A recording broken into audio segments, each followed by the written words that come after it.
Gold, trusted gold buyers. మీరు తాకట్టు పెట్టిన బంగారాన్ని విడిపించి ఈ రోజు ఉన్న మార్కెట్ ధరకు కొనబడను.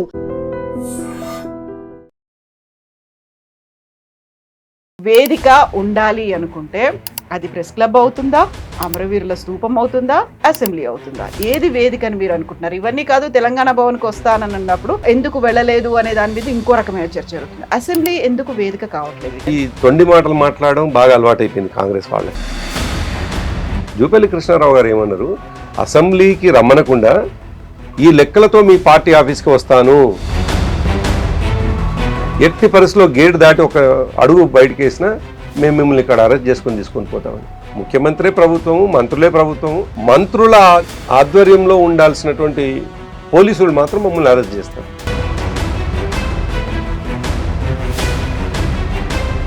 ఒక బాధ్యతాయుతమైనటువంటి పదవిలో ఉన్నటువంటి నేతగా కేసీఆర్ ఎందుకు రావట్లేదు? అంత పిలవాల్సిన అవసరం ఏముంది? లెక్కలు చెప్పడానికి కేసీఆర్ గారు అవసరమా అంటున్నా నేను.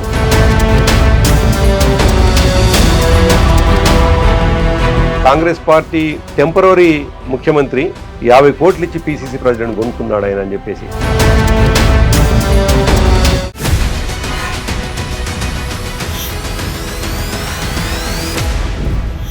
నమస్తే, welcome to I dream inside politics with Kavitha. Telangana రాష్ట్రంలో ఉన్నటువంటి అప్పులు, ఇప్పుడు జరుగుతున్నటువంటి టెండర్ల వ్యవహారం మీద ప్రభుత్వం ప్రతిపక్షాల మధ్య మాటల యుద్ధం, ఆరోపణలు, ప్రత్యారోపణలు, సవాళ్లు, అరెస్టుల దాకా వెళ్తోంది. అయితే అటు బీఆర్ఎస్, ఇటు కాంగ్రెస్ రెండూ కలిసి అతిపెద్ద డ్రామా ఆడుతున్నాయి. ఒక బిగ్ బాస్ షో రన్ అవుతోంది అనేది బీజేపీ చెప్తోంది.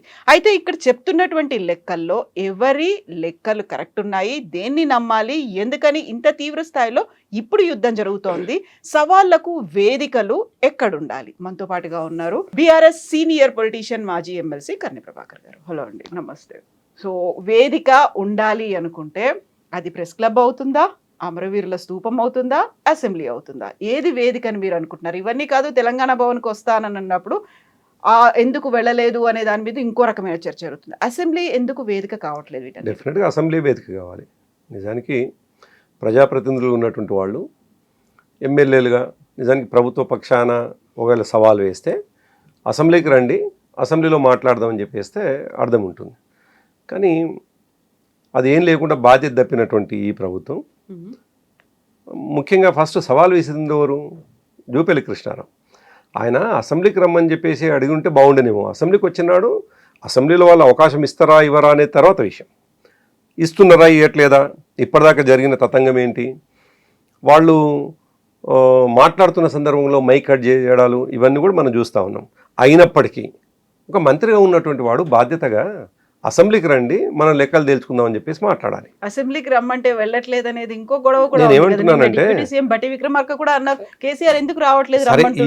ఈ తొండి మాటలు మాట్లాడడం బాగా అలవాటైపోయింది కాంగ్రెస్ వాళ్ళకి. మేము అందుకే సవాల్ ఎవరు విసిరిండ్రు అంటే జూపల్లి కృష్ణారావు గారు. జూపల్లి కృష్ణారావు గారు ఏమన్నారు, అసెంబ్లీకి రమ్మనకుండా ఈ లెక్కలతో మీ పార్టీ ఆఫీస్కి వస్తాను.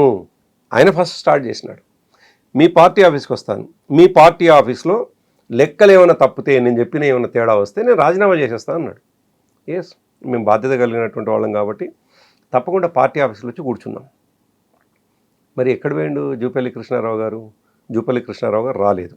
సరే, ఆయన రాలేదు, ఆయనకు మా పార్టీ ఆఫీస్కు వస్తా అని ఆవేశంతో మాట్లాడిండేమో, లేకపోతే అజ్ఞానంతో మాట్లాడిండో అని అనుకొని ఆయన ఎక్కడుంటే అక్కడ పోదామని చెప్పేసి మేము పార్టీ ఆఫీస్ నుండి బయలుదేరితే ఆనాటి మా ఫైనాన్స్ మినిస్టర్ హరీష్ రావు గారు గేట్ ముందుకు దాటగానే ఆయన అరెస్ట్ చేసినారు, చక్కగా కంచన్బాగ్ పోలీస్ స్టేషన్ పంపించినారు. సరే, ఆ తర్వాత మళ్ళీ సరే ఆయన పంపించారు, కేటీఆర్ గారు అయినా పోదాము, వాళ్ళు అమరవీరుల స్తూపం దగ్గర కూర్చున్నారు అని అనుకుంటే నిజానికి అది వేదిక కానే కాదు.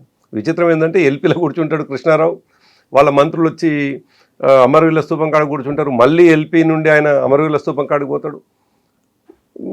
అయినప్పటికీ మేము విషయం తెలుసుకొని, మమ్మల్ని అక్కడికి రమ్మలేదు, మేము విషయం తెలుసుకొని మళ్ళీ కేటీఆర్ గారు బయలుదేరదామనే ముందు నాకే ఆ బాధ్యత చెప్తే నేను అక్కడున్న ఏసీపీ గారికి, కమిషనర్ గారికి మాట్లాడితే వాళ్ళు చాలా క్లియర్గా చెప్పినారు, ఎట్టి పరిస్థితిలో గేట్ దాటి ఒక అడుగు బయటకు వేసినా మేము మిమ్మల్ని ఇక్కడ అరెస్ట్ చేసుకొని తీసుకొని పోతామని. ముఖ్యమంత్రి ప్రభుత్వము, మంత్రులే ప్రభుత్వము, మంత్రుల ఆధ్వర్యంలో ఉండాల్సినటువంటి పోలీసులు మాత్రం మమ్మల్ని అరెస్ట్ చేస్తారు. వాళ్ళ ఒక మాట నిజానికి వాళ్ళ సవాల్ నిజమే అయితే, వాళ్ళ సవాల్లో బేస్ ఉంటే, వాళ్ళ సవాల్లో న్యాయమైనటువంటి ధర్మబద్ధమైనటువంటి ఆర్గ్యుమెంట్ ఉంటే మమ్మల్ని అలో చేయాలి కదా, ఒక వేదికని అది చేయాలి కదా. ఆ, ఫస్ట్ టైం మా వేదిక పార్టీ అనేది ఎక్కడ ఉండాలి? వేదిక అనేది వేదిక మీకు అఫీషియల్ వేదిక మేము అసెంబ్లీ చాలా ఉంది. స్పష్టంగా చెప్తున్నాం కవిత, చాలా స్పష్టంగా ఇద్దరు ఎమ్మెల్యేల మధ్యలో ఆర్గ్యుమెంట్ లేదు, ప్రభుత్వానికి ప్రతిపక్షం మధ్యలో ఆర్గ్యుమెంట్ ఉండాలి అంటే మాత్రం అది వేదిక అసెంబ్లీ అంటున్నాం మేము. ఒకవేళ న్యూట్రల్ వేదిక కావాలనుకుంటే ప్రెస్ క్లబ్ ఉంది. Yes, అది కాకుండా yes. ఒక పార్టీ ఆఫీస్ లో చేసుకుందా, లేకుంటే రోడ్డు మీద అమరవీరుల స్తూపం దగ్గర చేసుకుందామంటే ఈ రెండు ఎవరు చేసినారు? acceptability కాదు కదా. 100% కరెక్ట్. ఈ రెండు ఎవరు చేసినారు? పార్టీ ఆఫీస్కి వస్తున్నది జూపల్లి కృష్ణారావు గారే, అమరవీరుల స్తూపం కాడ కూర్చున్నది జూపల్లి కృష్ణారావు గారే. ఇదంతా బూమరాంగ్ అయి ఆ రోజు ఆయన మంత్రివర్గ సమావేశం ఉంటే ముఖ్యమంత్రి చీవాట్లు పెట్టిన తర్వాత నిన్న ఆయన మళ్ళీ సోమాజిగూడ ప్రెస్ క్లబ్కి ఆయన్నే పోయి ఆడ కూర్చొని ఒక డ్రామా. సరే, ఇవన్నిటికీ బేసు, ఇవన్నిటికీ అసలు ఆర్గ్యుమెంట్ పాయింట్స్ ఏంటివని మనం అనుకున్నప్పుడు నిజానికి ఎవరు లెక్కలు నమ్మాలి అనేది ఒక చర్చ. మీరే ఇంతకుముందు ఇంటర్వ్యూలో చెప్తున్నారు, వాళ్ళ ముఖ్యమంత్రి చెప్పిందే నమ్మాలి, వేరే వాళ్ళు అవసరం లేదు. వాళ్ళ ముఖ్యమంత్రి చెప్పిందే నమ్మమంటున్నాను. మేము ఇప్పటి వరకు అంటే మార్చిలో అనుకుంటాను, ఫిబ్రవరి నాటికి,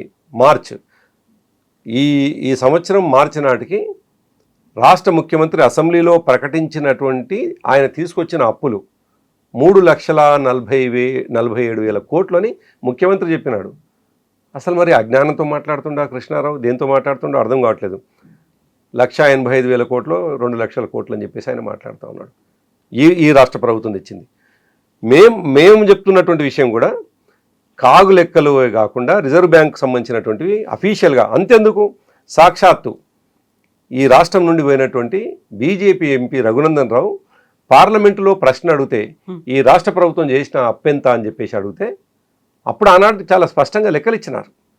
3 లక్షల దాదాపు 50,000 కోట్లు, 60,000 కోట్లు.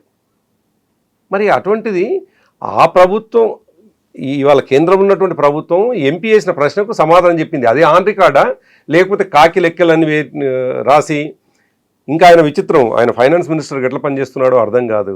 బట్టి విక్రమార్క గారు నిన్న ఒక లెక్కలు వేసినాడు, 8,21,000 కోట్లు అని చెప్పేసి వేసినాడు. దాంట్లో ఎడ్స్ అని చెప్పేసి రాసినాడు. ఎడ్స్ అంటే ఏంటివో, చాయ్ ఖర్చులకు, బిస్కెట్ ఖర్చులకు గిట్ట వేసినవి కూడా అందులో వేద్దాం అనుకున్నాడా? ఏదన్నా అర్థం, దేనికైనా ఒక ప్రామాణికత ఉంటుంది. తెచ్చినటువంటి రిజర్వ్ బ్యాంకు ద్వారా తెచ్చినటువంటి అప్పుల, లేక కాగేదన్నా వెల్లడించినటువంటి వివరాల, లేదు ముఖ్యమంత్రి నోటి నుంచి వెళ్ళి వచ్చినటువంటి విషయాల, ఇవి ఇంపార్టెంట్ కదా. మేము అందుకే చాలా కేటగారికల్గా చెప్తా ఉన్నాం ఎక్కడెక్కడి నుంచి వెళ్ళి ఎట్లా తెచ్చినామని. దానికి వాళ్ళు చేస్తున్నటువంటిది ఏంది, మసిబూసి మారేటికాయ చేసి అన్ని కాకి లెక్కలు కలిపి తెచ్చినటువంటి వాటికి అప్పులు, వడ్డీలు, బారు వడ్డీలు అన్నీ కూడా కలిపి 8,21,000 కోట్లు అని చెప్పేసి. నిజానికి కార్పొరేషన్ల ద్వారా కొంత అప్పు తేవచ్చు, కానీ కార్పొరేషన్లు ప్రభుత్వం ఓన్లీ గ్యారంటీగా మాత్రమే ఉంటుంది. ఆ కార్పొరేషన్ తీర్చుకుంటాయి, కార్పొరేషన్కు రెవెన్యూ ఉంటుంది, అవి తీర్చుకుంటాయి. కానీ అఫీషియల్గా ఆనాటి ప్రభుత్వం తెచ్చింది ఎంతో లెక్కల్లో ఉంది, వాళ్ళు చెప్తున్నటువంటిదే. అందుకే జూపల్లి కృష్ణారావు గారు 8,21,000 కోట్లు అనేటువంటి మాటని వాళ్ళ ముఖ్యమంత్రే ఖండిస్తూ ఉన్నాడు. ఎప్పుడు? అసెంబ్లీ సాక్షిగా 3,47,000 కోట్ల రూపాయల అప్పు మేము చేసినాము అనేటువంటి మాట వారే చెప్పినారు. ఇంకెక్కడ కన్ఫ్యూజన్? అప్పులతో పాటుగా వస్తున్నటువంటి వడ్డీలు, అప్పులు తీర్చడానికి చేస్తున్నటువంటి అప్పులు, ఇవన్నీ కలుపుకుంటే అవుతున్నాయేమో. నేను అట్లా కూడా, అది ఆన్ రికార్డు ఉంటుంది కదా, ఆన్ రికార్డుగా పేపర్ మీద ఉన్నది ఒక్కసారి చెక్ చేసుకోమనండి. రిజర్వ్ బ్యాంక్ నుంచి ఎంత అప్పులు తెచ్చుకున్నాము, దానికి వడ్డీలు, బారు వడ్డీలు ఎంత అయిందో చెక్ చేసుకోమనండి. నేను అంటున్నాను కదా, ఇంతకుముందు ఫైనాన్స్ మినిస్టరు ఆయన అన్ని లెక్కలు అటెండ్ చేసి 8,21,000 కోట్లకు కలపడం కోసము ఎడ్స్ అని చెప్పేసి దాంట్లో కొంత యాడ్ చేసి చాలా అంతా చిన్నపిల్లలాగా ఉంది. అందుకే ఆర్గ్యుమెంటు ఓపెన్ చేసినప్పుడు, ఆర్గ్యుమెంట్ని ప్రజల ముందు పెట్టినప్పుడు, నువ్వు ఎక్కడ చర్చ చేయాలో అక్కడ చర్చ చేయకుండా నువ్వు పార్టీ ఆఫీస్కి వస్తా అని చెప్పేసి మాట్లాడి, నువ్వు రాకుండా మమ్మల్ని రానియకుండా చేసి, మళ్ళీ గీ ఎందుకు, ఈ ఆవా ఎంతో, ఇదంతా గీ పెట్టుడు ఎందుకు? రాకుండా చేసి అంటున్నారు. రమ్మని పిలుస్తుంటేనే రావట్లేదు, కేసీఆర్ ఫామ్ హౌస్ని వదిలి రావట్లేదు, ఆయన అక్కడే ఫామ్ హౌస్ లో కూర్చున్నట్టయితే ఎమ్మెల్యేగా ఎందుకు ఉండాలి అనేది కదా అక్కడ క్వశ్చన్ వస్తుంది. అంత ఇన్వైట్ చేస్తున్నప్పటికీ కూడా మీరు అన్నట్టుగా ఆ క్వశ్చన్ ఇవాళ కాదు, పదే చెప్తున్నారు, మేము కూడా ఆన్సర్ చెప్తా ఉన్నాం. కేసీఆర్ గారు అవసరం లేదు, మా ఫైనాన్స్ మినిస్టర్గా పనిచేసినటువంటి ఉన్నాళ్ళు చాలు, మా వర్కింగ్ ప్రెసిడెంట్గా కేటీఆర్ గారు అనేక విషయాలకు ఇప్పటికీ ఆయన, మా వాళ్ళు లేనప్పుడు, మా వాళ్ళకి చేతగానప్పుడు కదా కనీసం నువ్వు ఎదురుగా కూర్చుని మాట్లాడే ధైర్యం కూడా లేకుండా పోలీసు వాళ్ళని అడ్డుపెట్టేసి మమ్మల్ని ఎందుకు అరెస్ట్ చేయించినో చెప్పాలి కదా కవిత. ఇవాళ మేము అడుగుతున్నాం, మా పార్టీ ఆఫీస్లో నుండి మేము బయటికి వెళ్తే నీ దగ్గరికి వస్తుంటే నువ్వే ప్రభుత్వం కదా, నువ్వే మంత్రివి కదా, నువ్వే రమ్మన్నావు కదా, నువ్వే వస్తున్నావు కదా, నువ్వు రాకపోగా వస్తున్న మమ్మల్ని మరి అరెస్ట్ చేసి ఆయన వస్తారని ఎదురు చూస్తూ మీరు ఉండకపోయారు, మీరెందుకు బయటకు వెళ్ళిపోయారు? అంత హడావిడిగా వెళ్ళాల్సిన కాదు, అవసరం ఏముంది? ఆయన అమరవీరుల స్తూపం కాడ కూర్చొని మమ్మల్ని రమ్మన్నాడు. ఎల్పీలో కూర్చున్నాడు ఫస్ట్, అక్కడేదో గందరగోళమై ప్రెస్ మీట్ పెట్టినాడు. అక్కడి నుంచి వెళ్ళి అమరవీరుల స్తూపంకి వెళ్ళినాడు. నేను ఇక్కడ కూర్చుంటాను, ఇక్కడికి రండి అన్నాడు. ఈలోపే ఎల్పీ నుంచి ఆయన చెప్పినట్టు నేను వీళ్ళతో మాట్లాడాను, కేసీఆర్ గారితో మాట్లాడతా. ఆ మాట ఎంతో ముందు రోజు గుర్తుండాలి కదా. కేసీఆర్ గారితో మాట్లాడతారా? నేను 5 ముఖ్యమంత్రులతో పనిచేసినాను, ఈయన 6వ ముఖ్యమంత్రిగా ఉన్నాడు, ఈయనతో కూడా పనిచేస్తూ ఉన్నాను, కాబట్టి నాకున్న అనుభవం వేరు. నీకు అనుభవం ఉన్నప్పుడు నువ్వే చెప్పాల్సి ఉండే కదా, అసెంబ్లీలో మాట్లాడుకుందాం. లేదు, కామన్ డాష్ని ఒక ఎవరైనా బయటి సంఘాల నుంచి ప్రజా సంఘాల నుంచి ఎవరో ఒకరు ముఖ్యుల్ని ఇరుపక్షాల వాళ్ళని పిలిపించి మాట్లాడేటువంటి వేదికనన్నా తయారు చేయాలి కదా. ఈ పిచ్చి ఆర్గ్యుమెంట్ ఎందుకు అంటున్నాను నేను అంటున్నది కూడా. ఇప్పుడు పౌర సమాజం ఉంటుంది, పౌర సమాజంలో అనేక మంది పెద్దలు ఇవాళ ఉంది. ఒక మేధావులతోటి ఎవరో ఒకరి ద్వారా మమ్మల్ని పిలిపించి వాళ్ళని పిలిపించి కూర్చొని ఆనాడు మేము రాకపోతే పెద్ద మనుషులు తేలుస్తారు ఎవరు రాకుంటున్నారో, ఎవరి లెక్కలు కాకి లెక్కలో, ఎవరు అబద్ధాలు చెప్తున్నారో వాళ్ళు తేలుస్తారు. ప్రధాన ప్రతిపక్ష నేతగా ఒక బాధ్యత అనేది ఉంటుంది. ఇన్నేళ్ల రాజకీయ జీవితంలో బాధ్యతాయుతంగా ఉండాలి అనుకున్నప్పుడు ఇప్పుడు కూడా అలాగే పబ్లిక్ రిప్రజెంటేటివ్ లాగా ఒక బాధ్యతాయుతమైనటువంటి పదవిలో ఉన్నటువంటి నేతగా కేసీఆర్ ఎందుకు రావట్లేదు? అంత పిలవాల్సిన అవసరం ఏముంది? కేవలం ఆయన సంతకం పెట్టి జీతం కోసమే వస్తున్నాడు అనేటువంటి ఆరోపణలు, ఇలాంటి విమర్శలు ఉన్నప్పుడు అది కాదు అనేదైనా నిరూపించుకోవడానికి రావాలి కదా. మీరు అన్నట్టుగా పార్టీ అనేటువంటిది కేసీఆర్ గారు ఒక్కరే లేరు పార్టీలో, కాకుంటే ఆయనే అధ్యక్షుడు, ఆయనే అనుమానం లేదు. కానీ ఆయన తయారు చేసినటువంటి పెద్ద సైన్యం ఉంది, అనేక మంది కమాండర్స్ ఉన్నారు. డెఫినెట్గా వాళ్ళ శక్తి సరిపోయినప్పుడు, మా లెక్కలు తప్పులో అయినప్పుడు, మేము చెప్పేటువంటి కెపాసిటీ మాకు లేనప్పుడు డెఫినెట్గా కేసీఆర్ గారు వస్తారు. కేసీఆర్ గారు రాకుండా ఉండరు. ఆయన రోల్ ఏందో మాకు ఐడియా ఉంది. ఆయన ఎప్పుడు ఆయన రోల్ని ప్లే చేయాలనో ఆయనకు ఐడియా ఉంది. మా పార్టీ అధ్యక్షుడిగా ప్రజల పక్షాన్ని నిలబడి ఎప్పుడు కొట్లాడాలో ఆయనకు ఐడియా ఉంది. లెక్కలు చెప్పడానికి కేసీఆర్ గారు అవసరమా అంటున్నా నేను ఇంకా వివరాల్లోకి పోయి చెప్తాను. లెక్క సరే, ఆయన ప్రజాప్రతినిధి కాబట్టి మరొక ప్రజాప్రతినిధిని రమ్మనుండొచ్చు. మా పార్టీలో ఉండే సామాన్య కార్యకర్త కూడా ఇవాళ జూపల్లి కృష్ణారావు గారు వేసినటువంటి ప్రశ్నకు సమాధానం అంకెలతో సహా, కేటగారికల్గా లెక్కలతో సహా చెప్తారు. ముఖ్యమంత్రి కేసీఆర్ గారే రావాల్సిన అవసరం లేదు అంటున్నాను. మీరేమో పొలిటికల్ ఆర్గ్యుమెంట్ని, పొలిటికల్గా కౌంటర్స్ని, పొలిటికల్ దాన్ని మీరు ముందు పెడతా ఉన్నారు. డెఫినెట్గా కేసీఆర్ గారు రావాల్సిన సందర్భంలో వస్తారు, ప్రజల పక్షాన కొట్లాడతారు. కానీ నువ్వు అడిగినటువంటి దానికి నువ్వు ఎవరిని రమ్మన్నావు? కేటీఆర్ను వస్తావని అడిగినావు కదా, నువ్వే కదా అడిగింది. నువ్వు అడిగినటువంటి వాడివి కేటీఆర్ వస్తావా అని ముందు రోజు అడిగి, కేటీఆర్ వచ్చి కూర్చున్నాక ఇప్పుడు నేను కేటీఆర్తో మాట్లాడాను, నేను వెళ్ళిపోతాను, వెనక్కి వెళ్ళిపోతాను, నేను ఇప్పుడు కేసీఆర్ కావాలంటే చిన్న పిల్లవాడువా? నీకు ఆర్గ్యుమెంట్కు నువ్వు రమ్మన్నది ముందు రోజు మర్చిపోయినవా? లేకపోతే వయసు మీద పడ్డంతో విషయాలు మర్చిపోయేటువంటి లక్షణం కాంగ్రెస్ పార్టీ నాయకులకు వస్తుందా? మీరు రమ్మన్నదే కేటీఆర్ గారిని కదా, మీరు రమ్మన్న తర్వాత సిద్ధమై వచ్చినాడు కదా. వచ్చిన వాడిని మాట్లాడకుండా కనీసం మేము దాదాపు 2 గంటలు పార్టీ ఆఫీస్లో ఎదురు చూసినాము. మీరు అన్నారు ముందే ఎందుకు వెళ్ళిపోవాల్సి వచ్చిందంటే హరీష్ రావు గారు వెళ్ళిపోయారు. ఇటువంటి ప్రశ్న వస్తుందని మాకు తెలుసు. హరీష్ రావు గారు ముందు బయలుదేరినారు, ఆయన అరెస్ట్ చేసి పోలీస్ స్టేషన్లో పడేసినారు. సాయంకాలం 4:30-5 గంటల వరకు మళ్ళీ హరీష్ రావు గారిని వదిలిపెట్టి పార్టీ ఆఫీస్కు వచ్చిన దాకా మేము అక్కడే ఉన్నాము. కేటీఆర్ గారు, మా పార్టీ యంత్రాంగం అంతా కూడా. మేము బయటకు వెళ్తా అంటే పోలీసు వాళ్ళు అరెస్ట్ చేస్తామన్నారు. మరి ఆ పోలీసులు అయితే కృష్ణారావు గారు వస్తే అరెస్ట్ చేయరు కదా, ఆయనే మంత్రి కదా. చక్కగా మేము 5 గంటల వరకు ఉన్నాం కదా పార్టీ ఆఫీస్లో, ఎందుకు రాలేదు? మీ మీడియానే ఉన్నది, దాదాపు 2:30-3 గంటలు మేము చైర్లు వేసుకొని కూర్చున్నాం. అన్ని పత్రికల్లో వచ్చింది, అన్ని ఛానల్లో వచ్చింది. ఆయన పేరు మంచిగా రాసినటువంటి ఒక అది షాలో కూడా రెడీ పెట్టుకున్నాం, చేనేత వస్త్రం ఇవన్నీ కూడా రెడీ పెట్టుకున్నాం. మరి ఎందుకు రాలేదు? మీరు అనేదేమో మీరు ముందు ఎందుకు వెళ్ళిపోయినారు అని మీరు అంటున్నారు. ముందెందుకు వెళ్ళిపోయినాము, ఒకరు వెళ్ళిపోయినారు అంటే మా డిప్యూటీ లీడర్ గారు పోయిన కారణం, మేము అమరవీరుల స్తూపం కాడ ఉన్నాం కదంటే మా సైన్యం మామూలుది కాదు. ఇవాళ బీఆర్ఎస్ సంబంధించినటువంటి సైన్యము ఒక్కొక్కరు అన్ని విషయాలు మాట్లాడగలిగేటువంటి శక్తి ఉన్నటువంటి వాళ్ళు. కాబట్టి మొదటగా ఆయన వెళ్ళినాడు, అరెస్ట్ చేసినారు, వెనక కూడా సిద్ధంగా ఉన్నారు, అరెస్ట్ చేస్తా అన్నారు. కాబట్టి అక్కడే పార్టీ ఆఫీస్లో ఎదురు చూసుకుంటూ ఉన్నారు.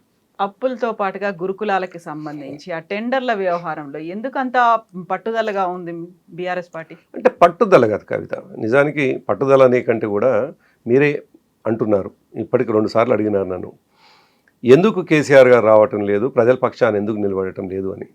మా కళ్ళ ముందు కుంభకోణాలు జరుగుతూ ఉంటాయి, మా కళ్ళ ముందు తప్పులు జరుగుతూ ఉంటే, అవినీతి చాలా స్పష్టంగా కనిపిస్తూ ఉంటే, టెండర్లలో చాలా సింగిల్ టెండర్ వచ్చేటట్టుగా, లేకపోతే వాళ్ళు అనుకున్నటువంటి వాళ్ళకు అవకాశం వచ్చే ఎలిజిబిలిటీస్ని సృష్టించి తయారు చేసి టెండర్లకు పోతుంటే మేము ప్రధాన ప్రతిపక్షంగా నిలబడాలి కదా. ప్రభుత్వం నుంచి ఒక ప్రధానమైనటువంటి క్వశ్చన్ వస్తుంది. అక్కడ ఎస్సీ ఎస్టీ బిడ్డలకి మఫత్లాల్లోనే ఒక బ్రాండ్ దగ్గర నుంచి బట్టలు ఇస్తా ఉంటే మీరు ఓర్వలేకపోతున్నారా, అందువల్ల ఇలాంటి గొడవలు అది అవుతున్నాయి? ఒక పొలిటికల్ ఆర్గ్యుమెంట్ తప్ప మరొకటి కాదు. మా ఆర్గ్యుమెంట్ ఏంది, నువ్వు మఫత్లాల్ అని ఒకే కంపెనీ ఉందా, అనేక కంపెనీలు కూడా ఉన్నాయి కదా. మఫత్లాల్కే ఎలిజిబిలిటీ వచ్చేటువంటి క్రైటీరియాని ఎందుకు సృష్టించినావు, ఎందుకు క్రియేట్ చేసినావు? తద్వారా ఆయనకు మాత్రమే వస్తుంది, క్విడ్ ప్రోకోలో భాగంగా నీకు ఆయనకు టెండర్ వస్తే ఆయన ద్వారా మీకు డబ్బులు వస్తుంది అనేటువంటిది అనుమానం ఉండే కదా మేము మాట్లాడుతుంది. మేము ముందు నుంచి ఒక మాట అంటున్నాం, తెలంగాణలో తయారవుతున్నటువంటి వస్త్రాలకు ప్రయారిటీ ఇవ్వండి అని చెప్పేసి మనం చెప్తున్నాం. సరే, మఫత్లాల్ ఎందుకు, రేమండ్స్ ఉంది, మఫత్లాల్ ఉంది, అనేక కంపెనీలు ఉన్నాయి. ఒక మఫత్లాల్కే ఎందుకు ఎలిజిబిలిటీ వచ్చింది? మీరు మాట్లాడుకుని ఉన్నారు అనేటువంటి అనుమానం కాకుండా సోర్స్ ద్వారా మాత్రమే మా పార్టీకి సంబంధించిన ప్రధాన కార్యదర్శి ప్రవీణ్ గారు ఆయనకు ఉన్నటువంటి సోర్స్తో ఇవాళ బయట పెట్టినారు. దానికి సమాధానం చెప్పకుండా మఫత్లాలు వేసుకుంటే మీకు కళ్ళ కుట్టు అవుతుందా, మీకు పిల్లలని వేసుకుంటే మీరు భరించలేకపోతున్నా అని పిచ్చి చూడలేకపోతున్నాను, ఈ పిచ్చి ఆర్గ్యుమెంట్ ఏంది? మేమేం చెప్తున్నావు, నువ్వు క్వాలిటీ క్లాత్ని తేవాలనుకుంటున్నావు. క్వాలిటీ క్లాత్ ఒక మఫత్లాత్ మాత్రమే చేయదు ఈ దేశంలో. రేమండ్స్ ఉన్నారు, ఇంకా అనేక మంది ఉన్నారు, మన దగ్గర కూడా ఉన్నారు. మన తెలంగాణలో కూడా బట్టల తయారీ కేంద్రాలు చాలా ఉన్నాయి. నీ ఆలోచనలోనే, నువ్వు టెండర్ విధానం తయారు చేయడంలోనే నువ్వు తప్పు చేస్తున్నావు, వాళ్ళ నుంచి డబ్బులు ఎక్స్పెక్ట్ చేసి కుంభకోణానికి పాల్పడుతున్నావు అనే అనుమానం ఉంది కాబట్టి మేము చెప్తా ఉన్నాం. మాకు ఆ సోర్స్ ఉంది. దాని గురించి చెప్పకుండా మరొక మాట మాట్లాడతారు, పోయి అమరవీరుల స్తూపం కాడ కూర్చుంటారు. మేము చెప్పినటువంటి ఆర్గ్యుమెంట్కి సమాధానం చెప్పాల్సినటువంటి వాళ్ళు సమాధానం చెప్పకుండా కొత్త రాజకీయ ఆరోపణలు చేస్తూ ఉంటారు. అసలు కంక్లూడింగ్ పాయింట్ అనేది ఎక్కడ కనిపించింది? అక్కడ ఆరోపణలు ప్రత్యారోపణలు అయ్యాయి, సవాళ్ళు అయిపోయాయి, అక్కడ నిరసనలు ర్యాలీలు ఇవన్నీ చేసుకున్న తర్వాత ఏం జరిగింది అసలు? ఇప్పటికి 2 రోజుల పాటు ఒక హంగామా హడావిడి అంతా అయిపోయింది. ఒక రకంగా హైదరాబాద్లో ట్రాఫిక్ జామ్లు ఇవన్నీ అయిన తర్వాత అసలు నిజంగా ఏం జరిగింది? ఎక్కడ లెక్కల్లో తేడాలు ఉన్నాయి? గురుకులాల్లో టెండర్లలో ఏం జరుగుతుంది? ఎన్ని అవకతవకలు? ఇక్కడ ఎక్కడ మాకు మరి బయటికి రాలేదు, ఒక అవుట్కమ్ అనేది లేదు, ఒక క్లారిటీ లేదు. దేనికోసం గొడవ పడ్డారు, ఏమైంది అనేది? అంటే బహుశా మీరు ఫాలో చేయనట్టున్నారు. చాలా స్పష్టంగా బీఆర్ఎస్ పక్షాన ఎవరు ఎన్ని అప్పులు చేసినారో మేము చెప్పినాం. ఎవరిది వాళ్ళు చెప్పుకున్నారు, ఎవరిది వాళ్ళు కాదు కవిత. మేము చెప్పింది రిజర్వ్ బ్యాంక్ ప్లస్ కాగ్ సంబంధించినటువంటి రిపోర్ట్ మేము చెప్పింది. వాళ్ళేమో ఆయన సొంతంగా ఒక వైట్ పేపర్ మీద రాసుకొని ముందు పెట్టినాడు. మేమేమంటున్నాం, మీ ముఖ్యమంత్రి చెప్పిందే క్రైటీరియా కూడా తీసుకోకపోతే ఎట్లా, నీ ముఖ్యమంత్రి చెప్పిన మాటను కూడా నువ్వు వాల్యూ ఇవ్వకపోతే ఎట్లా అంటున్నావు. మార్చి నెలలో అసెంబ్లీ సాక్షిగా ఇదే ముఖ్యమంత్రి, ఇప్పుడున్న రేవంత్ రెడ్డి గారే చెప్పిన మాట, 3,47,000 కోట్ల రూపాయలు అప్పు చేసినాము అని ఆనాడు చెప్తే, బహుశా ఇంకో 5 నెలల తర్వాత ఇప్పుడు మనం చర్చించుకుంటున్నాం కాబట్టి ఇప్పుడు 4.5 లక్షల కోట్లకు పోవచ్చు ఆ అప్పు. కాబట్టి వాళ్ళ అప్పులు ముఖ్యమంత్రి చెప్పింది కూడా అబద్ధం అనుకుందామా? రేవంత్ రెడ్డి గారు నోటికి వచ్చిన విషయాన్ని కూడా అబద్ధంగా మాట్లాడుతున్నారా? మేము అందుకే అంటున్నాం, మా ఆర్గ్యుమెంట్ తప్పని. ఇక్కడ నువ్వు ఊరికనే వేగ్గా మాట్లాడకు. వేగ్గా మాట్లాడడం ద్వారా ఏం లాభం జరుగుతున్నది? నువ్వే పలసన అవుతా ఉన్నావు. ఒక మంత్రిగా ఉన్నటువంటి నువ్వు వేగ్గా మాట్లాడడంతో ఏం లాభం జరుగుతూ ఉంది? ఇవన్నీ చూస్తే నేను ఇంతకుముందు అడిగినట్టుగా అసలు ఏం జరిగింది, ఎక్కడ ఎవరి లెక్కలు కరెక్ట్, ఇవన్నీ కూడా ఒక వేదిక మీద జరగలేదు. ఎవరిది వాళ్ళు ఇండివిజువల్గా రిలీజ్ చేసుకున్నారు. 2 రోజుల పాటు ఫుల్ హంగామా హడావుడి అయింది కాబట్టి ఇదంతా ఒక డ్రామా చేస్తున్నారు, బిగ్ బాస్ హౌస్లో అయ్యేటువంటి గొడవల్లాగా. ఆ తర్వాత ఫ్రెండ్షిప్ అనేది కెమెరాల ముందు గొడవలు పెట్టుకుంటున్నారు, ఆ తర్వాత బాగానే ఉంటున్నారు అనేది బీజేపీ చెప్తుంది. అందులోనూ పర్టికులర్గా బండి సంజయ్ అంటున్నారు. నిజమే మీరు అన్నట్టుగా ఈ బిగ్ బాస్ షోకు ఎవరు తెరలేపారు అనేది ముఖ్యమైనది. కాంగ్రెస్ పార్టీ తెరలేపి కాంగ్రెస్ పార్టీ కంక్లూడ్ చేయాలి. వాళ్ళ కంక్లూజన్ గందరగోళమైనటువంటి కంక్లూడ్ చేస్తూ ఉంటాం. మేము ప్రతిదానికి సిద్ధమే అంటున్నాం కదా. మీరు అమరవీరుల స్తూపం కాడ చర్చ అనంటే నేను మళ్ళొకసారి చెప్తా ఉన్నాను, మా వాళ్ళు ఇద్దరు కూడా అవసరం లేదు, ఒక్కరే వస్తారు, మీరే మీ వ్యాన్లనే తీసుకొని పోయి మాట్లాడించండి. మీ 3 మంత్రులు వస్తారా, మీ ముఖ్యమంత్రి వస్తే కూడా ఇబ్బంది లేదు. ఈ రాష్ట్ర ముఖ్యమంత్రి వచ్చి అమరవీరుల స్తూపం కాడ కూర్చుంటే కూడా మా పార్టీ నుండి ఎవరో ఒకరు వస్తారు, ఒక్కరు మాత్రం వస్తారు, వాళ్ళనే అలో చేయండి. వాళ్ళు బయటికి వెళ్ళిపోయి కానిస్టేబుల్ ఎత్తుకొని పోతుంటే మేము ఏడ మాట్లాడాలి చెప్పండి? మేము మాట్లాడేది ఇక మీ కెమెరాల ముందలే కదా, మేము ప్రెస్ మీట్లు పెట్టే కదా మాట్లాడాల్సింది. అంతకంటే ఏముంది మా వేదిక? ఇంకా మరో వేదిక లేదు కదా, అసెంబ్లీ ఉంది కదా. మళ్ళీ అక్కడికి వస్తాం డెఫినెట్గా. మేమేమంటున్నాం అంటే ఈ ప్రభుత్వానికి చెప్పినాం, అసెంబ్లీ ప్రారంభించినాక మాకు అవకాశం ఇవ్వండి, అసెంబ్లీలో మీరు సెషన్ స్టార్ట్ కాగానే మాకు అవకాశం ఏంటి మీకు కంపల్సరీ చెప్తా అంటున్నాం. గతంలో కూడా అసెంబ్లీలో జరిగింది కదా చర్చ. అదే అసెంబ్లీలో హరీష్ రావు గారు మేము తెచ్చినటువంటి అప్పులు ఎన్ని గత ప్రభుత్వంలో అనే విషయం చాలా స్పష్టంగా చెప్పినారు కదా.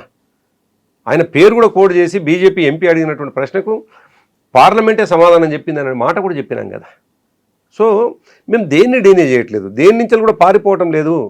మీరు అలో చేయండి, మీరే తీసుకోండి. లేకపోతే ఆ కృష్ణారావే చక్కగా మా పార్టీ ఆఫీస్కి వచ్చి అక్కడేమైనా భయం అయితే ఎవరైనా కార్యకర్తల చేత ఇంకేమన్నా ఆయనకు ఎటువంటిదన్న భయం ఉంటే అదే ప్లాన్ చేయించిండ్రేమో, అందుకే రాలేదు. నేనేమంటాను, అందుకే కారు ఎక్కించుకొని తీసుకొని పొమ్మంటున్నాను మా వాళ్ళని. మా వాళ్ళు ఎవరో ఒక నాయకుడు సమాధానం చెప్తాడు, కారు ఎక్కించుకొని ఎక్కడికైనా సిద్ధమవుతారు. మీరు అసలు మమ్మల్ని బయటకు వెళ్ళనీయకుండా అరెస్ట్ చేస్తున్నారు కదా అంటున్నాం మేము.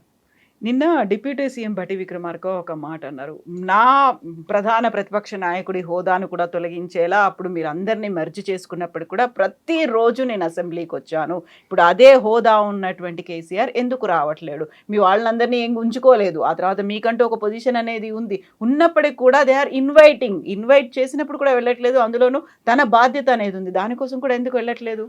కవిత, పదే పదే ఆ ప్రశ్నకు సమాధానం డెఫినెట్గా ఒక బాధ్యత కలిగినటువంటి ప్రతిపక్ష నాయకుడిగా, ఒక ఉద్యమ నాయకుడిగా, తెలంగాణ రాష్ట్రం తెచ్చినటువంటి వాడిగా డెఫినెట్గా సందర్భానుసారంగా ప్రజల పక్షాన్ని నిలబడతాడు అంటున్నాం మేము. ఆయన ఏం కానీ దానికి వేదిక అసెంబ్లీ అవుతుంది, అందులోనూ మళ్ళీ బయట కూడా ఎక్కడ మాట్లాడట్లేరు, ఎక్కించట్లేరు. అట్లీస్ట్ ఫామ్ హౌస్ నుంచి ఒక వీడియో లాంటిదో అంటే దీంతో అర్థం ఏమైపోయిందంటే కేసీఆర్ మాత్రమే వీటన్నిటికీ ఆయనని తారక మంత్రం లాగా కేసీఆర్ మాట్లాడిన రోజు మాత్రమే, అంటే వాళ్ళ క్లారిటీ ఉంది, కేసీఆర్ మాత్రమే ఈ రాష్ట్రానికి శ్రీరామ రక్ష అనేటువంటి మాట. గతంలో పనిచేశారు కాబట్టి ఆయన హయాంలో ఏం జరిగింది అనేది ఆయన ఫ్రమ్ హార్స్ మౌత్ అంటారు కదా, అలా ఆయన్నే స్వయంగా చెప్తారేమో అనేది. అంటే మా వైపు నుంచి అది చెప్పడానికి అవకాశం లేనప్పుడు, మేము చెప్పే కెపాసిటీ లేనప్పుడు, మేము చెప్పేటివి అథెంటిసిటీగా లేనప్పుడు డెఫినెట్గా కేసీఆర్ గారే చెప్తారు. కేసీఆర్ గారు మా లెక్కల్లో తప్పులు అనిపిస్తే, మాకు అనుభవం లేకుండా మేము మాట్లాడుతున్నాం అనిపిస్తే 100% ఆయనే మాట్లాడతారు కదా. ఇప్పుడు ఈ అసెంబ్లీ సెషన్ కి అటెండ్ అవుతారా? మళ్ళీ ఆగస్టులో ఉంటది కదా. వారు అసెంబ్లీ సెషన్ కు అటెండ్ అవుతారా లేదు చివరి వరకు అటెండ్ కారా అనేటువంటిది ప్రతిపక్ష నేతగా ఆయనకు ఉన్నటువంటిది. అది ఆయన డెఫినెట్గా యాజ్ ఏ ఎమ్మెల్యేగా, యాజ్ ఏ ప్రతిపక్ష నాయకుడిగా. కానీ ఎవరైతే మేము ముందు వరుసలో ఉండి మా వాళ్ళు కొట్లాడుతూ ఉన్నారో వాళ్ళు చాలు కదా వీళ్ళ దానికి. ఈ చిల్లర మాటలకి, చిల్లర ప్రయత్నాలకి, ఎక్కడ పడితే అక్కడ ఉపన్యాసాలు, నిజానికి రాజకీయ వేదికలు కానటువంటి అనేక బహిరంగ సభల్లో, అది ప్రభుత్వ పరంగా జరిగేటువంటి వేదికల మీద కూడా పెద్ద మనిషిని చూడకుండా వయస్సుని కూడా పక్కకు పెట్టేసి నోటికొచ్చినట్టుగా మాట్లాడుతున్నటువంటి వాళ్ళు అసెంబ్లీకి వచ్చేటువంటి సందర్భాన్ని నువ్వు గౌరవంగా, మీరు గతంలో కూడా మనం చూసినాం, మేము అధికారంలో ఉన్నప్పుడు జానారెడ్డి గారు ప్రతిపక్షంగా ఉంటే ఆయనకి ఎంత గౌరవం లభించేది. ఒక్కనాడైనా పరిషపదం జానారెడ్డి గారి నుంచి కేసీఆర్ గారి మీద, కేసీఆర్ గారు జానారెడ్డి గారిని ఎన్నడూ జరగలే. అటువంటిది అసలు మొదటి రోజు నుంచే అసెంబ్లీలో పేగులు మెడకేసుకుంటామని చెప్పేసి మాట్లాడతాడు రేవంత్ రెడ్డి. ఈ రాష్ట్ర ముఖ్యమంత్రిగా ఉన్నటువంటి వాళ్ళు ఇంత చీప్గా మాట్లాడుతున్నటువంటి సందర్భంలో దాన్ని గౌరవం పెంచే పద్ధతిలో, దానికి గౌరవం ఉండాల్సినటువంటి సందర్భాన్ని కేసీఆర్ గారు తప్పకుండా తయారు చేసుకుంటారు, తప్పకుండా వస్తారు. అయితే ఇక్కడ బీజేపీ అనేది చాలా ఫోకస్ పెట్టింది. నేషనల్ ప్రెసిడెంటే వచ్చి 3 రోజుల పాటు ఇక్కడ ఉండి ఒక దిశానిర్దేశం, ఒక ప్లానింగ్, ఒక ప్రాజెక్టులు ఇవన్నీ పెట్టుకున్న తర్వాత నెక్స్ట్ టార్గెట్ అని అనౌన్స్ చేసిన తర్వాత బీజేపీ వస్తోంది అనేటువంటి ఒక భయము, ఆందోళనతోనే ఇటు బీఆర్ఎస్ అటు కాంగ్రెస్ చేస్తున్నటువంటి ఒక హడావిడి అనే మాట బీజేపీ చెప్తోంది. సరే, వాళ్ళ స్టేక్స్ ఏంటి, వాళ్ళు మాట్లాడుతున్న విషయాలు ఏంటి, వాళ్ళు మాట్లాడుతున్నటువంటి విషయాల్ని ప్రజలు ఏ స్థాయిలో విశ్వసిస్తున్నారు అనేటువంటిది డెఫినెట్గా ముందు చూడాలి. 3 రోజులు నితిన్ నవీన్ వచ్చిపోతే నాకు తెలిసి వాళ్ళ పార్టీలో ఉన్నటువంటి చివరి కార్యకర్త కూడా తెలిసిందో లేదో మా పార్టీ అధ్యక్షుడు వచ్చిండు అనేది. 3 రోజుల పాటు ఉండి ఇన్ని కార్యక్రమాలు అటెండ్ అవుతే నేను అనుకుంటున్నాను. ఎందుకంటే అసలు వాళ్ళ స్టేక్స్ ఏంది రాష్ట్రంలో, వాళ్ళకు ఉన్నటువంటి వాళ్ళ పార్టీకి ఉన్న ప్రాధాన్యతని వాళ్ళు ఎట్లా ఎక్స్పోజ్ చేసుకుంటున్నారో మాకేం అర్థం కావటం లేదు. అందుకే మాటలకు పదే మేమే నెక్స్ట్ వస్తామని మాట్లాడుతున్నటువంటి వాళ్ళు ఈ రాష్ట్రంలో వాళ్ళు ఉండాల్సినటువంటి పరిస్థితిని కేంద్ర ప్రభుత్వంగా ఈ రాష్ట్రానికి ఏం చేసిండ్రు అనేటువంటి విషయాల మీద ఆధారపడి ఉండి వాళ్ళు రేపు మాకు ఇక్కడ కూడా స్టేక్స్ ఉన్నాయని చెప్పేసి అనడానికి అవకాశం ఉంటుంది. అసలు తెలంగాణ అనేటువంటి సబ్జెక్ట్ వచ్చే నాటికి ఎప్పుడు మాట్లాడినా ఒక రకమైనటువంటి ఏహ్య భావంతో మాట్లాడుతున్నటువంటి వాళ్ళు, తెలంగాణ అంటేనే ఇష్టం లేకుండా మాట్లాడుతున్నటువంటి వాళ్ళు, వాళ్ళ పార్టీకి సంబంధించినటువంటి ఎంపీలు తేజస్వి సూర్య అంటైనా తెలంగాణ విభజనకు సంబంధించినటువంటి సందర్భంలో అవమానంగా మాట్లాడినటువంటి సందర్భంలో కనీసం మాట్లాడి ఉంటే తెలంగాణ మీద ప్రేమ ఉంది వీళ్ళకు అని అనుకునేవాళ్ళం. ఈ 8 మంది ఎంపీలు మాట్లాడరు, రాష్ట్రంలో ఉన్నటువంటి పార్టీ అధ్యక్షుడు మాట్లాడాడు, చివరికి ఏ పార్టీలో అయితే ఉన్నాడో ఆ పార్టీకి సంబంధించినటువంటి జాతీయ అధ్యక్షుడు కావచ్చు, లేదు ఎవరి నాయకత్వంలో అయితే ఈ దేశం ముందుకు పోతా ఉందో ప్రధాని నరేంద్ర మోడీ అయినా వారించి పరిస్థితి లేదు. అటువంటి బీజేపీ ఒక కక్షపూరితంగా తెలంగాణను చూసినటువంటి సందర్భంలో ఇంకా వాళ్ళకి ఏం స్టేక్స్ ఉంటాయి, ఏం ముఖం పెట్టుకొని తెలంగాణలో మాకు రేపు పొద్దున భవిష్యత్తు ఉంటుందని వాళ్ళు ఎక్స్పెక్ట్ చేస్తారు. కాబట్టి వాళ్ళని చూసి మీరు అన్నట్టుగా అటువంటి గందరగోళం కాంగ్రెస్ పార్టీకి ఉంటే మేము ఏం చేయలేము. ఎందుకంటే కాంగ్రెస్ పార్టీ టెంపరరీ ముఖ్యమంత్రి, టెంపరరీగా అంటే కొత్తగా వచ్చినటువంటి ముఖ్యమంత్రి అంట నేను ఆయనని. ఎందుకంటే ఆయన ఆర్జిన్ కాంగ్రెస్ కాదు, ఆయన అరువు వచ్చినటువంటి మనిషి. అరువు వచ్చి పిసిసి ప్రెసిడెంట్ అయినాడు. మనం చాలా సందర్భాల్లో వెంకటరెడ్డి గారి మాటల ద్వారా విన్నాం. 50 కోట్లు ఇచ్చి పిసిసి ప్రెసిడెంట్ కొనుక్కున్నాడు ఆయన అని చెప్పేసి. కోమటిరెడ్డి రాజగోపాల్ రెడ్డి గారు కూడా అన్నటువంటి సందర్భం. జగ్గారెడ్డి కూడా ఆయన నాయకత్వంలో నేను పనిచేయనని చెప్పేసి మాట్లాడినటువంటి సందర్భాలు చూసినాం. చాలామందిని చూసినాం, ఒక్కరు కాదు, పేర్లు ఇవాళ అనేక మందిని గుర్తు చేసుకోవచ్చు. వాళ్ళే చెప్పినారు ఇవాళ ముఖ్యమంత్రిని కోట్ల రూపాయలు పెట్టి కొనుక్కొని పిసిసి ప్రెసిడెంట్ అయింది. అసొంటి ముఖ్యమంత్రికి నిజానికి కాంగ్రెస్ పార్టీ ఓన్ చేసుకోలేనటువంటి ముఖ్యమంత్రి ఆయననే ప్రధాని సభలో ప్రధాని ఒకవైపు మాట్లాడుతూ ఉంటే నువ్వు నేను కలిసిపోదాం అప్పుడు నీ కళ నెరవేరుతుందని చెప్పేసి మాట్లాడుతుంటే ఆయన కళ ఏంది, ముఖ్యమంత్రి నుండి ఇంకా కొద్దిగా పైకి పోయి ఈయన అంటున్నటువంటి మాట, ప్రధానమంత్రి అంటున్నటువంటి మాట, నువ్వు నేను కలిస్తే నువ్వు అనుకున్న నెరవేరుతుంది అనే మాట మాట్లాడుతుంది. దాంతో పరస్పర సహకారం ప్రభుత్వం ఆ మాట మాట్లాడితే పర్వాలేదు, ప్రభుత్వ సహకారాలు తీసుకుంటే బాగుంటుందనే మాటలంటే పర్వాలేదు. నువ్వు నేను ఒకటైదాము, నువ్వు నాతో కలిసిపో, నువ్వు నేను కాదు, నువ్వు నాతో కలువు, సరే దాన్ని వాళ్ళు ఎట్లన్నా ఇంటర్ప్రిటేషన్ చేసుకొనియండి. నేను ఏమంటున్నానంటే అటువంటి ఆశ వాళ్ళకి ఏమన్నా ఉంటే ఉండవచ్చు. ఏమని, రేవంత్ రెడ్డి సహకారం ఉంటుంది, ఆ సహకారంతో మళ్ళీ మేము ఈ రాష్ట్రంలో అధికారంలోకి వస్తామని బీజేపీకి ఒకవేళ అట్లా ఆలోచించాల్సిందే తప్ప ప్రజల సపోర్టు ఉండదు. ప్రజలకు సంబంధించినటువంటి అంశాన్ని ఎత్తుకొని వాళ్ళు ప్రజల ముందుకు పోయేటువంటి పరిస్థితి లేదు. వాళ్ళకి ఏమన్నా అవకాశం ఉంది అనుకుంటే ఆ అవకాశం కల్పిస్తున్నటువంటి రేవంత్ రెడ్డి ఇప్పుడు మీరు చెప్పినట్టుగా ఒక గందరగోళ వాతావరణాన్ని, వాళ్లకు స్కోప్ ఇచ్చేటువంటి గందరగోళ వాతావరణాన్ని వాళ్ళు సృష్టిస్తున్నట్టు తప్ప మేము చాలా స్పష్టంగా ఉన్నాం, చాలా స్టింజెంట్గా ఉన్నాం. మేము చెప్పేటువంటి మాట పట్ల మాకు నిబద్ధత ఉన్నది, మేము నిజాయితీతోటి విషయాలు బయటపెడతా ఉన్నాం. మేమేం గందరగోళానికి తెరలేపలేదు. ఈ గందరగోళానికి తెరలేపింది జూపల్లి కృష్ణారావు, కాంగ్రెస్ పార్టీ మంత్రులు, ఏకంగా వాళ్ళని ప్రోత్సహిస్తున్నటువంటి ముఖ్యమంత్రి.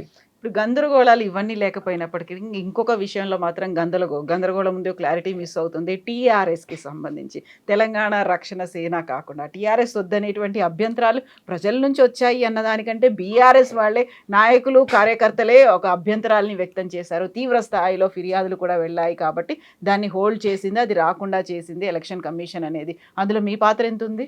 అంటే కవిత, ఇప్పుడు మా పార్టీ ప్రజల స్వేదంతో ముందుకు పోయినటువంటి పార్టీ, గ్రోన్ అయినటువంటి పార్టీ. 2001లో ప్రజలందరూ కోరుకొని తెలంగాణ కావాలని సీరియస్గా డిమాండ్ చేస్తున్నటువంటి సందర్భంలో తెలంగాణని ముందుకు తీసుకుపోవాలి, తెలంగాణ అంశాన్ని ప్రజల ముందుకు తీసుకుపోవాలంటే ఒక సంస్థ కావాలని, ఆ సంస్థకు నాయకుడిగా కేసీఆర్ గారిని ముందుకు తీసుకుపోయి ప్రజల భాగస్వామ్యంతో బలమైనటువంటి పార్టీ మా పార్టీ.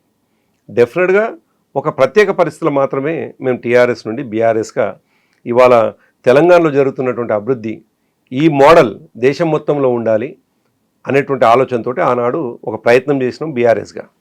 దానికి టెక్నికల్గా చాలా ఇష్యూస్ ఉన్నాయి. ఈసీలో 10 సంవత్సరాలు పూర్తి కావాలనేటువంటిది. అదేవిధంగా ఇప్పుడు మీరు చెప్పినట్టుగా ఒకవేళ కార్యకర్తకే మీరు ఆ ప్రశ్న ఇస్తే ప్రతి కార్యకర్తలో మేము పెంచుకున్న పార్టీ కదా, మేము ఓన్ చేసుకొని ప్రజల ముందుకు పోయినటువంటి వాళ్ళం కదా, వదిలించుకున్న పార్టీ కూడా కదా, మీరు దాన్ని వద్దనుకున్నారు. నిజం, నేనేమంటున్నాను, మా పార్టీ యాజ్ ఏ పార్టీగా మేము ఎక్కడ అభ్యంతరం చెప్పలేదు. మా పార్టీకి సంబంధించిన కార్యకర్తలు చాలా అభిమానులు ఉంటారు కేసీఆర్ గారికి. ఆయన మీద అభిమానం పెంచుకున్నటువంటి వాళ్ళు లక్షల మంది ఉన్నారు. ఆయన ఒక కాల్ చేస్తే లక్షల మంది సభలకు వస్తున్నటువంటి సందర్భం. కాబట్టి డెఫినెట్గా ఎవరి అభ్యంతరాలు వాళ్ళు చెప్తారు. అది మా వైపు నుంచి వచ్చేటువంటి సహకారం కాదు, ప్రోత్సాహం కాదు. డెఫినెట్గా చాలామంది టీఆర్ఎస్ పార్టీ, మేము గతం తెలంగాణ రాష్ట్ర సమితి మీద అభిమానంతో ఉన్నటువంటి వాళ్ళు డెఫినెట్గా అభ్యంతరాలు చెప్పుంటారు. కానీ ఎవరో రేసిరో నిజానికి మీరు అడిగిన దాకా నాకు డీటెయిల్గా తెలియదు. మీరు అనే సంఖ్య మాత్రం కొంత అక్కడ పత్రికల్లో చూసినాను. కానీ నేను బీఆర్ఎస్ పార్టీ వాళ్ళు ఎక్కువ అభ్యంతరాలు చెప్పినారు అని, అంతే తప్ప అంత వాలంటరీగానే చెప్పారా? యాజ్ ఏ ఇన్స్టిట్యూషనల్గా, యాజ్ ఏ పార్టీగా మేము నిజానికి ఎవరికి చెప్పలేదు, ఎవరికి అవసరం కూడా రాదు. మా పార్టీ అంటే ఓన్ చేసుకున్నట్టు, గులాబీ జెండా అంటే ఓన్ చేసుకున్నటువంటి ప్రజలు ఉన్నారు కాబట్టి వాళ్ళ నుంచి అభ్యంతరాలు వెళ్తే వెళ్ళవచ్చు. ఇంత అభ్యంతరాలు వెళ్తున్నాయి, ఆ టైంలో కూడా ఒక బ్రేక్ అనేది ఈసీ నుంచి వచ్చినప్పుడు కూడా కవిత చెప్తున్నారు, నేను న్యాయ పోరాటం చేస్తాను, ఈసీ తీసుకున్నటువంటి నిర్ణయం సరైంది కాదు అనేటువంటి మాట. టీఆర్ఎస్ తనకి చెందాలి అనేది నిజంగా కూడా ఈ దేశంలో ఏదన్నా ఎవరికైనా అన్యాయం జరిగింది అని అనుకున్నప్పుడు వాళ్ళు ఆశ్రయించేది న్యాయస్థానాలే కదా. ఒక ఇన్స్టిట్యూషన్కి పోతే ఇన్స్టిట్యూషన్ వైపు నుంచి సహకారం లేకపోతే వాళ్ళ నుంచి పూర్తి స్థాయి ఒక అన్యాయం జరిగిందనే భావన కలిగితే మనం ఇమీడియట్గా సంప్రదించేది కోర్టులే కాబట్టి వారు పోతా అంటున్నారేమో. నేను కోర్టుకు పోవడాన్ని మనం ఎట్లా అభ్యంతరం చెప్తాం? ఆమె ఒక పార్టీ అధ్యక్షురాలుగా ఆమె తను రిజిస్ట్రేషన్కు అప్లై చేసుకున్నటువంటి వ్యక్తిగా డెఫినెట్గా తనకు రైట్ ఉన్నది.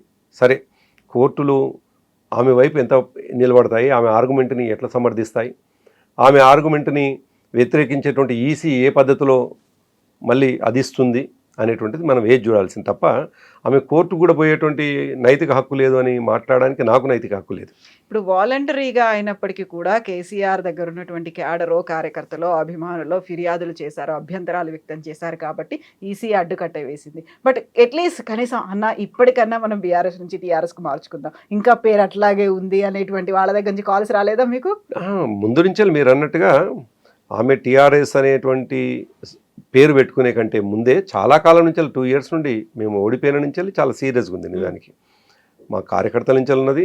అంతెందుకు ఒకనొక సందర్భం మా హరీష్ రావు గారు, కేటీఆర్ గారు ఇద్దరు, నేను ముగ్గురం మాత్రమే ఉన్నప్పుడు వాళ్ళిద్దరితో కూడా నేను అన్నాను, అసలు ఇటువంటి డిమాండ్స్ వస్తూ ఉన్నాయి ప్రజల నుంచి, చాలా సీరియస్గా అడుగుతూ ఉన్నారు, మార్చుకునే అవకాశం ఉంటే వాళ్ళు చెప్పింది టెక్నికల్గా కొద్ది కష్టమేమో, దానికి డెఫినెట్గా మన అడ్వకేట్లతో మాట్లాడాల్సినటువంటి అవసరం ఉంటుంది.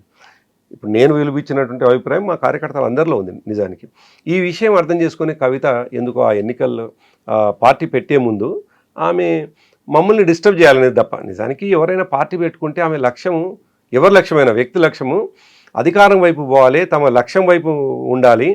కానీ ఆమె లక్ష్యం అంతా కూడా మమ్మల్ని నష్టం చేసేటువంటి లక్ష్యాన్ని ఎన్నుకుంటున్నటువంటి సందర్భంలో ఆ పార్టీని అసలు రిజిస్ట్రేషనే చేసుకోలేదు, అప్లికేషన్ కూడా పెట్టుకోలేదు. పార్టీ శ్రీరామనవమి రోజు అనౌన్స్ చేసిన తర్వాత రిజిస్ట్రేషన్ చేసుకున్నది. అంటే పార్టీ పెట్టడంలోనే కుట్ర కనిపిస్తాం. కుట్ర ఎందుకు? మిమ్మల్ని దెబ్బ కొట్టాలనుకున్నారు, లేకుంటే మిమ్మల్ని అన్యాయంగా తన్ని బయటికి పంపించేశారు కాబట్టి తను. ఎస్, కరెక్ట్ మీరు అన్నది. మమ్మల్ని దెబ్బ కొట్టాలనే ఉద్దేశంతో నువ్వు పార్టీ పెడితే సక్సెస్ కావు కదా.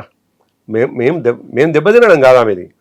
ఆమె లక్ష్యం ఏమై ఉండాలంటే ఈ ప్రజలకు మంచి చేస్తాను, ఈ ప్రజలకు డెవలప్మెంట్లో ఈ పార్టీలు నా అంత గొప్పగా చేయలేవు, నేను గొప్పగా చేయాలంటే నేను ముఖ్యమంత్రిని కావాలి, నేను ముఖ్యమంత్రి కావాలంటే నేను పార్టీ పెట్టుకోవాలని పెట్టుకుంటే తప్పులేదు. కానీ కేసీఆర్ గారిని నష్టం చేస్తా, తండ్రినే ఇబ్బంది పెడతాను, తండ్రిని తూలనాడతాను, అన్నని బాధ పెడతాను. పోరాటం చేయలేదు కాబట్టి, ప్రజల కోసం ఆలోచించలేదు కాబట్టి, 10 ఏళ్ల పాటు ప్రజాపాలన జరగలేదు కాబట్టి కేసీఆర్ మీద అది రివెంజ్ లాగా అనుకోవచ్చు. నేనేమంటున్నాను, వ్యక్తిగా ఒక రాజకీయ పార్టీ అధ్యక్షుడిగా మా కేసీఆర్ గారి మీద ఆమె యుద్ధం చేస్తే నేను అసలే తప్పబట్టాను. ఎస్, పార్టీ పెట్టిన తర్వాత పోతున్నటువంటి క్రమంలో తను ఎదుర్కొంటున్నటువంటి విషయాలని మాట్లాడుతున్న సందర్భంలో తండ్రి అనేటువంటి మాటని ఆ నిమిషానికి ఒకవేళ విస్మరించినా, లేదు వద్దని అనుకున్నా, పార్టీ అధ్యక్షుడిగా నువ్వు విమర్శించవచ్చు, ఏం తప్పలేదు. ఈ దేశంలో తండ్రి ఒక పార్టీలో, కొడుకు ఒక పార్టీలో ఉన్నటువంటి పార్టీలు చాలా ఉన్నాయి, మేమేమో అభ్యంతరం కాదు. కానీ పార్టీ పెట్టిన మొదటి రోజే నీ కుట్ర కనిపిస్తూ ఉంది, తండ్రిని తులనాడడం, తండ్రిని బాధ పెట్టడం. ఇంకోటి ఏంటంటే, ఇంకా దగ్గరికి వెళ్ళి చూసినటువంటి వాళ్ళుగా ఇష్టమైన బిడ్డ, అత్యంత ఇష్టంగా పెంచుకున్నటువంటి బిడ్డ పిచ్చిగా మాట్లాడేసరికి సహజంగా తండ్రికి కూడా బాధ కలుగుతుంది. సో ఆమె టార్గెట్ ఈ రాష్ట్రంలో రాజకీయాలను మార్చాలి, ఈ రాష్ట్రంలో ఉన్నటువంటి అధికారాన్ని మార్చాలి, ఆ అధికారం నాకు రావాలి, నేను ముఖ్యమంత్రి కావాలని అనుకుంటే అసలే తప్పు పట్టడానికి లేదంటున్నాను. నేను ఏ రోజు కూడా ఇవ్వాలి కదా ఆమె పార్టీ పెట్టించాలి ఇదే మాట మాట్లాడు. కానీ ఆమె ఏకైక ఎజెండా, ఆమెకు 50 ఓట్లు వస్తాయా, 100 వస్తాయా, లేకపోతే 1000 వస్తాయా, 10,000 వస్తాయా, అది పక్కకు పెడితే ఆ నష్టం అంతా కేసీఆర్కే జరగాలని కోరుకుంటున్నది. ఆ లాభం అంతా కాంగ్రెస్ పార్టీ ఖాతాలోకి పోవాలని కోరుకుంటున్నది. స్ప్లిట్ అవ్వాలని కోరుకుంటారు కదా, తనకంటూ నేను అదే అంటున్నా కవిత, ఆమె గెలవాలని కోరుకోవడం తప్పు లేదు. కానీ నేను చేసే నష్టం ద్వారా తండ్రి పెట్టినటువంటి పార్టీ, తండ్రి గొప్పగా ధర్మంగా ముందుకు పోతున్నటువంటి ఈ పార్టీకి నష్టం జరిగి, తండ్రికి వ్యతిరేకంగా ఇవాళ ఇష్టం వచ్చినట్టుగా మాట్లాడుతున్న కాంగ్రెస్ పార్టీకి లాభం జరగాలని, ఓట్లు స్ప్లిట్ కావాలనుకుంటే ఏ విధంగా నైతికత అవుతుంది అంటున్నాను. ఆమె గెలవడాన్ని తప్పు పట్టట్లేదు నేను. మ్. నేను ముఖ్యమంత్రి కావాలి అనడాన్ని తప్పు పట్టట్లేదు. కానీ నువ్వు ముఖ్యమంత్రి కావాలనే ప్రయత్నంలో మీ తండ్రి పెట్టినటువంటి పార్టీని స్ప్లిట్ చేసి ఇవాళ శత్రువుగా ఉన్నటువంటి పార్టీకి ఆయుధంగా ఎందుకు మారుతున్నది అనేటువంటిదే ప్రశ్న. అంతే తప్ప మా అభ్యంతరాలు ఏం లేదు. ఆమె పార్టీ నిరభ్యంతరంగా పెట్టుకోవచ్చు, ముందుకు పోవచ్చు. సరే, మీరు ఇంతకుముందు అడిగినటువంటి ప్రశ్నకు మా కార్యకర్తలు అక్కడక్కడ ఎవరైనా ఇప్పుడు దాదాపు 60 లక్షల మంది మా కార్యకర్తలు, క్రియాశీల కార్యకర్తలు, ఎవరు ఏ ఆదిలాబాద్కి వెళ్ళో, ఎవరు ఎక్కడో ఆలంపూర్కి వెళ్ళో, ఎక్కడో కోదాడకి వెళ్ళో, జైరాబాద్కి వెళ్ళో వాళ్ళు అభ్యంతరాలు పంపిస్తే మా కంట్రోల్లో ఉండవు కదా. మా లెటర్ వాళ్ళు ఒక ప్రగాఢంగా కోరుకుంటున్నారు టీఆర్ఎస్ అయితే బాగుండేది, బీఆర్ఎస్ మళ్ళీ పేరు మారిస్తే బాగుండేదని. ఇప్పుడు మళ్ళీ ఇంకొక అవకాశం ఈసీ రూపంలో వచ్చింది కాబట్టి కెన్ వి యూటిలైజ్ ఇట్ అనేటువంటి ఒక కాదు అంటే టెక్నికల్ గా ఈసీ డెఫినెట్ గా ఇప్పుడు ఉన్నటువంటి అంటే దాని కాలపరిమిత సంథింగ్ లీగల్ గా ఇష్యూస్ ఉన్నాయి. లేకపోతే డెఫినెట్ గా అందరి కోరిక నాకు తెలిసి, సరే కేసీఆర్ గారు ఇప్పటివరకు మా ముందు బయటపడకపోవచ్చు, కానీ కేసీఆర్ గారి మనసులో కూడా ఉండవచ్చు. డెఫినెట్గా తెలంగాణ రాష్ట్ర సమితి అనేటువంటిది మమ్మల్ని గౌరవంగా నిలబెట్టింది, తెలంగాణ రాష్ట్రం తీసుకొచ్చింది. తెలంగాణ రాష్ట్రం తీసుకొచ్చిన తర్వాత ఆ తెలంగాణ రాష్ట్ర సమితి అనే గులాబీ జెండానే తెలంగాణ ప్రజల ఆకాంక్ష అయినటువంటి కేసీఆర్ గారిని ముఖ్యమంత్రిని చేసింది. మధ్యలో వచ్చినటువంటి బీఆర్ఎస్ పార్టీ, నిజానికి బీఆర్ఎస్ మేము అనుకున్నటువంటి లక్ష్యం వేరు. ఇదే మోడల్ దేశం మొత్తం అమలైతే బాగుంటుందని ఒక ప్రయత్నం చేసినాం. ఆఫ్ కోర్స్ ప్రజలు మమ్మల్ని వ్యతిరేకించినారు. మేము డెఫినెట్గా రిట్రీట్ అవుతాం. ఇప్పుడు వాట్ ఇఫ్ తను మళ్ళీ న్యాయ పోరాటం చేసి తనకే టీఆర్ఎస్ పార్టీని తెలంగాణ రక్షణ సేన అనేది వస్తే ఏం చేస్తారు మీరు? కవిత, ఆమెకు రావడాన్ని మేము వ్యతిరేకించడం లేదు, ఆమెకు రాకుండా ఉండడాన్ని మేము సంతోషపడేది లేదు. ఒక రాజకీయ పార్టీగా చూస్తాం ఆ పార్టీని. ఓకే, మేము కేసీఆర్ గారి కూతురు కవితగా ఒక రకంగా చూస్తాం, ఒక రాజకీయ పార్టీ అధ్యక్షురాలుగా మరొక రకంగా చూస్తాం. డెఫినెట్గా ఆమె ఎజెండా ఆమెకు ఉంటుంది, ఆమె జెండా ఆమెకు ఉంటుంది, ఆమె ప్రచారం ఆమెకు ఉంటుంది, ఆమె తిరిగేది ఆమె తిరుగుతుంది. మనం సరే తిరుగుతున్న క్రమంలో మనం తిట్టడం వేరు, తిడుతున్నప్పుడు తప్పకుండా ఒక పార్టీ నాయకుడిగా మా సమాధానం మేము చెప్తాం. కానీ ఒక రాజకీయ పార్టీని పెట్టొద్దని ఆమెకు వచ్చేటువంటి ఆ పేరు పట్ల కూడా మాకేదో వ్యతిరేకత ఉందనుకుంటే అంతకంటే అధర్మం ఇంకోటి ఉండదు. మాకు అటువంటి అభిప్రాయం ఎవరికి లేదు, మా అధినాయకత్వాన్ని కూడా అసలు లేదు. పార్టీ పెట్టుకుంది, నడుపుకుంటుంది. ఓకే, సో ఇంకొన్ని రోజుల్లో తేలబోతుంది తనకి టీఆర్ఎస్ అది వస్తుందా లేదా, నెక్స్ట్ బీఆర్ఎస్ ఏం చేస్తుంది. ఎస్ అండి, ఈ పొలిటికల్ డ్రామానా, హై ఇంటెన్షన్ ఎపిసోడ్స్ ఎంతకాలం కంటిన్యూ అవుతాయి? కేసీఆర్ అసెంబ్లీకి వస్తారా రారా, ఇవన్నీ బోల్డ్ అని క్వశ్చన్ మార్క్స్ ఉన్నాయి, మనం వెయిట్ చేయాల్సిందే. అంతే కదా. నిజం కూడా కేసీఆర్ గారు ఎప్పుడు రావాలనేటువంటిదేమో తన వ్యక్తిగతమైనటువంటిది. మీరు అనేటువంటి కవిత గారి రాజకీయ జీవితం ఎట్లుంటుంది అనేటువంటిది ఆమె నిజాయితీ మీద, ఆమె చేస్తున్నటువంటి ధర్మ పోరాటం ఒకవేళ అయితే ధర్మంగానే చేస్తే ఆమె పక్కన ప్రజలు నిలబడతారు. లేదు అధర్మము ఒక పార్టీని నష్టం చేయడానికి అయితేనేమో తప్పకుండా ప్రజలు వ్యతిరేకిస్తారు. కాబట్టి మేము ముందు నుంచి కూడా 2001లో తెలంగాణ రాష్ట్ర సమితి పెట్టినప్పటి నుంచి కూడా ధర్మ పోరాటంలో ఉన్నాం. మేము ధర్మం వైపు నిలబడ్డాం కాబట్టి మా లక్ష్యం నెరవేరింది. లక్ష్యానికి మించినటువంటి బోనస్లో భాగంగా మేము అధికారంలో కూడా వచ్చి 9.5 సంవత్సరాలు పరిపాలించినాం. కాబట్టి తప్పకుండా ధర్మం వైపు ఉన్నటువంటి వాళ్ళకు ఈ దేశంలో తప్పకుండా ప్రజల ఆశీస్సులు ఉంటాయి. Thank you so much. Thank you Kavitha.